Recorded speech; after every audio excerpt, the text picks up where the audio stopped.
Now, ask yourself the question. If you are a male, would you want your wife to be groped or to be strip searched in that way? Would you want your children to be groped or strip searched in that way? Think about the incentives which these kinds of searches produce. Now, I'm not saying that all of TSA's personnel are immoral. Some of them are just caught in an unfortunate situation and trying to do their jobs. But over time, with these kinds of procedures being routine, what kind of person do you think this organization is going to attract into it? Now, as we all know, child pornography is illegal throughout the world. And there's a good argument for why it should be. Because children are subjected coercively to the creation of these heinous images.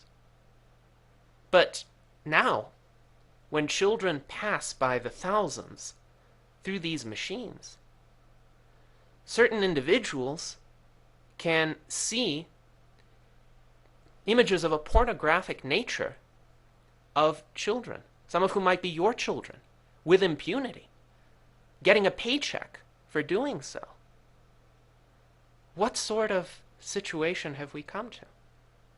How could this be permitted to happen in what is still said in some circles to be a free country? I cannot understand why anyone is acquiescing to this. And I'm glad that some people are not. That some people, like Mr. Tyner, have offered a civil, compelling resistance. A peaceful resistance, I must add. Because force should not be resisted with an equivalent kind of force.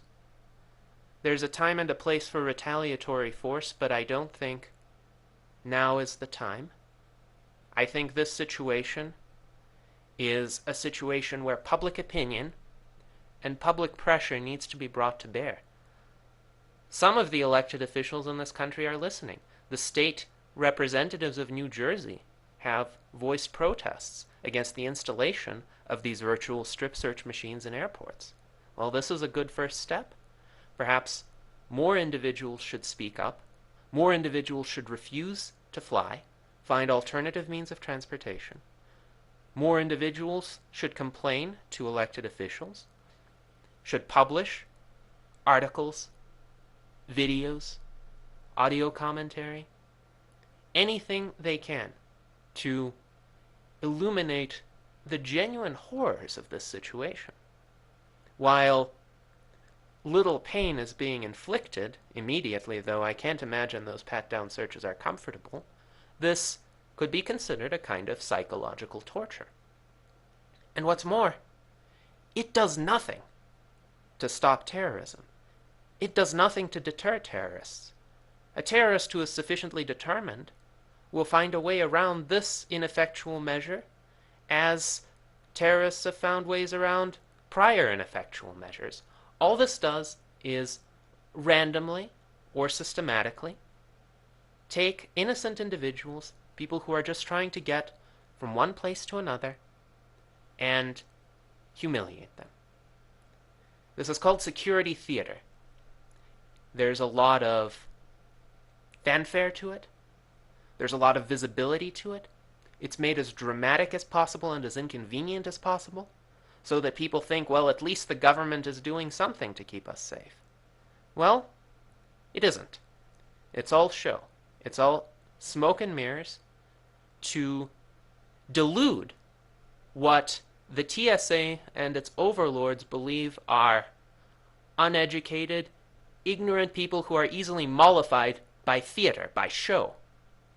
Well, I challenge the people of this country to prove these cynical, calculating individuals wrong. To show that the American people are still smart, that they're still resilient, that they love liberty, and that they are not willing to lie down and take a beating, or take a groping in this case. Show them that you can think. Show them that you realize that this is all in vain. This is not true security.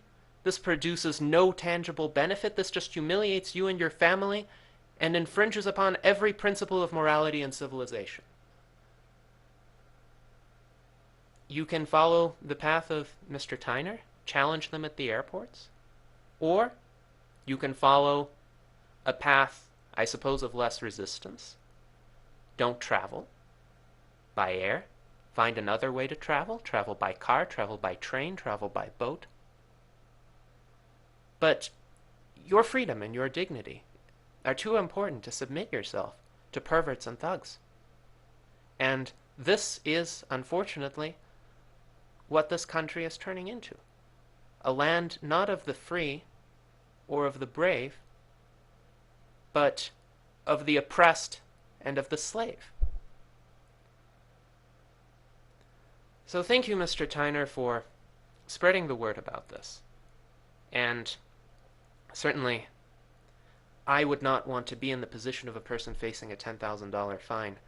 It's absolutely abominable that a person just exercising his freedom from an unreasonable search, his right to leave the airport and not fly if he chose to, would be subjected to that.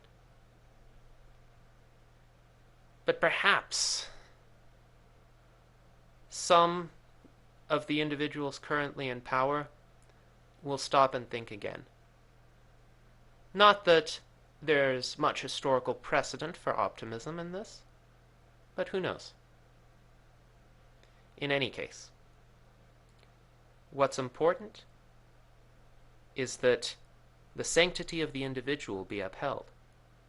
And no matter what flavor of the love of liberty you espouse, it's important that you continue to espouse it, both in your words and in your deeds, and not let that ideal perish out of a desire for convenience, out of a desire to save a little bit of time or avoid a little bit of hassle.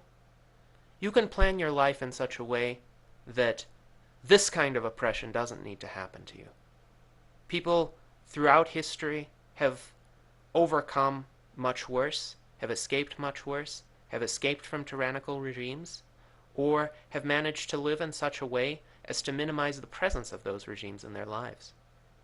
You can do that too, and you can work for the end of these horrible, ineffectual security measures, which actually make a laughingstock out of security. Well, thank you very much, and may we all hope to once again someday live in a free country.